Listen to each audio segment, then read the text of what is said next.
Comment l'éducation est-elle accessible aux élèves en situation de handicap? Il est du devoir de l'État de garantir l'éducation à toute personne en situation de handicap. En effet, la loi du 11 février 2005 confirme le droit pour tout élève handicapé à accéder à l'éducation et l'obligation pour l'État de garantir cette éducation. L'article 21 mentionne également que quand la situation de l'élève nécessite sa prise en charge dans un établissement de santé ou médico-social, sa scolarisation doit être assurée par des personnels qualifiés relevant du ministère chargé de l'éducation. Afin d'intégrer au mieux les élèves en situation de handicap, il faut cependant qu'ils puissent suivre une éducation scolaire adaptée. Cela est désormais possible grâce à la mise en place de services spécifiques et des aides aussi bien humaines que matérielles qui vous seront expliquées tout au long de cette vidéo. Au niveau de l'école primaire, après l'inscription de l'enfant à la mairie, il faut contacter la directrice ou le directeur de l'école afin de bien préparer la rentrée. S'il entre dans le secondaire, il faut alors s'adresser au chef d'établissement ou au conseiller principal d'éducation. Différents acteurs sont alors en interaction avec les élèves en situation de handicap, comme les parents ou responsables légaux, le personnel soignant, les professionnels paramédicaux comme l'orthophoniste ou l'ergothérapeute, l'équipe éducative comme les enseignants, les AVS, l'ATSEM à l'école maternelle ou les professeurs principaux. Il convient donc d'établir une cohérence entre tous ces acteurs afin que l'apprenant dispose d'un cadre de scolarisation adapté à ses besoins et en concordance avec ses objectifs scolaires fixés. Dans certains cas, il est possible de mettre en place un PAI après avoir pris rendez-vous avec le directeur ou la directrice de l'école ou le chef d'établissement. Il est nécessaire pour les enfants et adolescents atteints de troubles de la santé, par exemple des allergies, des intolérances alimentaires ou des pathologies chroniques comme l'asthme. Il existe également le projet personnalisé de scolarisation.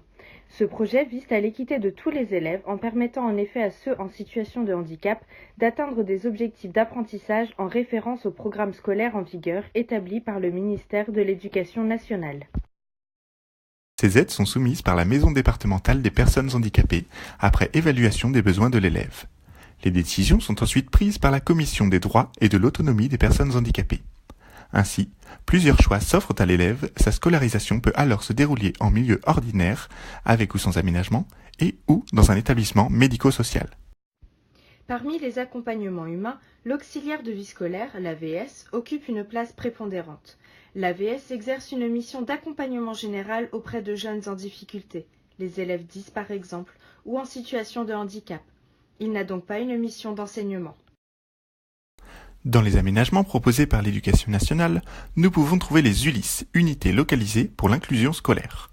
Ces unités permettent aux élèves porteurs de handicap d'intégrer des classes de 12 élèves maximum avec un enseignement spécialisé, mais aussi de les inclure dans d'autres cours ordinaires, accompagnés ou non d'une aide personnalisée selon leurs besoins.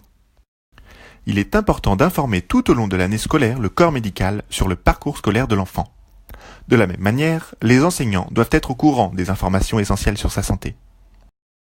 Au niveau des moyens numériques, les salles de cours peuvent être équipées par exemple de VPI et de TBI pour les besoins de leurs nombreux élèves handicapés moteurs. Cela évite aux enseignants d'écrire de manière manuscrite, ce qui pourrait empêcher certains élèves, par exemple dysphasiques visio-spatiaux, de lire correctement.